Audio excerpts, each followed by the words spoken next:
Hi folks, and welcome back to the channel. Today I'm here with my 2011 Mercedes ML Class W164 chassis, and today I'm going to be showing you how you can change the tyre on your Mercedes ML Class. Now, as I said, this is a 2011 model. However, this really applies to all of your Mercedes ML classes that were manufactured, your Gen 1s all the way from 1998 all the way through to your Gen 3s that finished up in around 2015. So let's get into this and show you how you can change the tyre yourself on your Mercedes ML Class. So for the exercise, let's pretend that the rear right tyre of my vehicle is flat. Now, to start with, you are going to need to ensure that your vehicle is on a relatively flat surface. As you can see, I'm here in my garage today, so it's not a problem for me here. But if you're on the side of the road that it's a little bit uneven or it's a bit of a hill,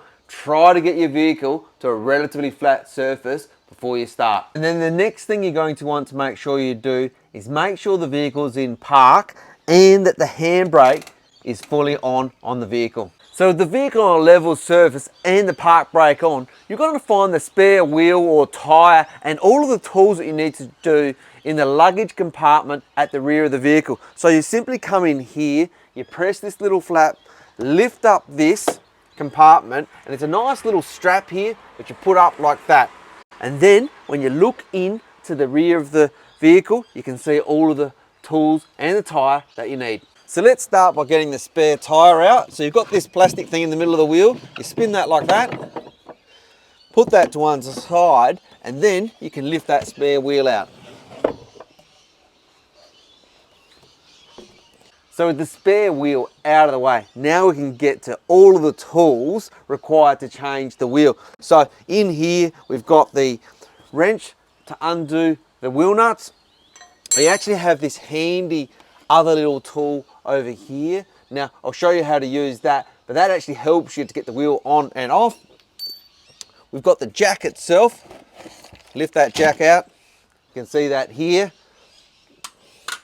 We also have wheel nuts because the Space Saver wheel uses different wheel nuts. So put those down there. We've got this little wrench here that goes on the end of the jack. We actually have a chock for the wheel, really important.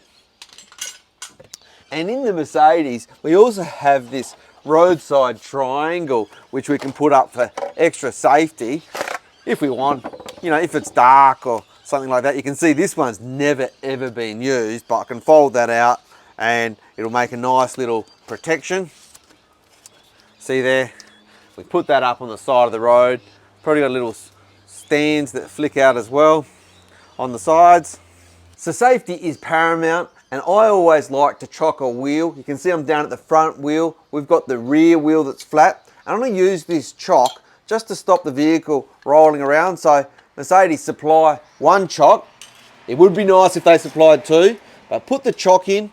And I also like to grab a piece of wood, throw on the other side, or a rock from the side of the road, just to stop the vehicle moving around, just that extra added safety. So the next thing that we want to do whilst the vehicle is still on the ground, we just want to crack the wheel nuts just to loosen them. So you can see these are actually a little bit tight, but what I'm doing here is I'm using the weight of the vehicle on the ground, which has got a firm grip on the wheel, just to loosen these wheel nuts before I lift it off the ground.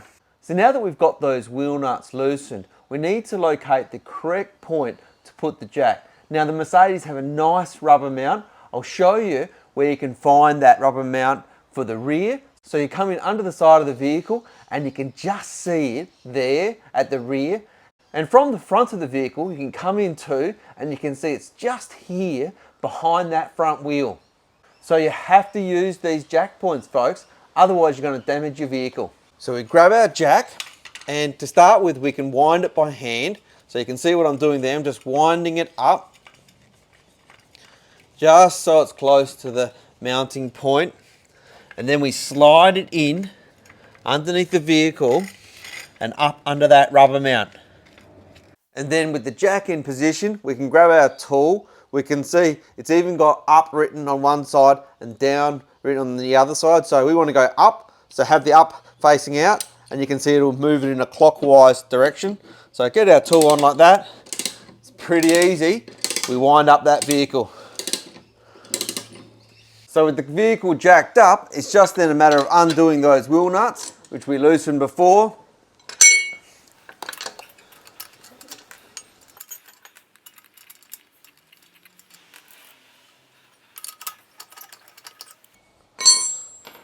And then just pulling that wheel off.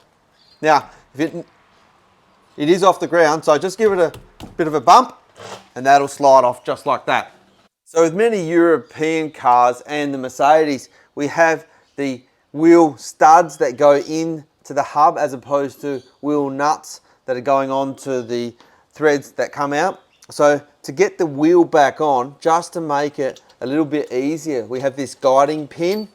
I'll just show it to you. That was in the rear of the vehicle that we took out before. So you just thread that in, and then that's there temporarily just to guide the spare wheel on. So we bring the spare wheel over.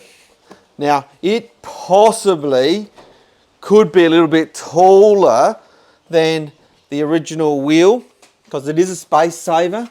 So if it is too tall, we'll have to raise the jack a little bit more. But it's worth pointing out at this stage that when the vehicle's in this position, you are most vulnerable, so don't put your hands between the vehicle and the wheel or anything like that. Okay, so we've got enough space there. You can see it's gone on nicely.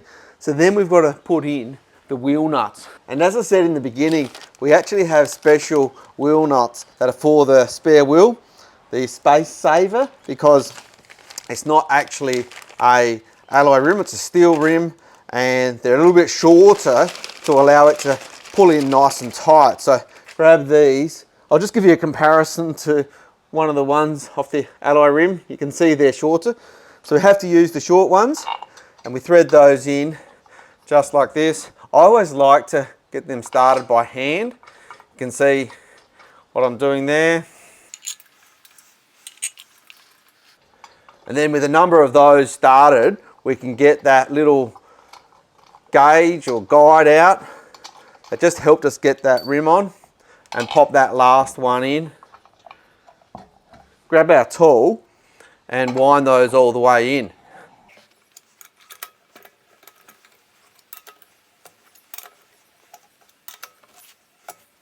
Now, importantly, when it comes to tighten them, you always use a pattern. You can see I'm going in a clockwise pattern and I'm skipping every other bolt, and that's just to make sure we're pulling the rim in firmly.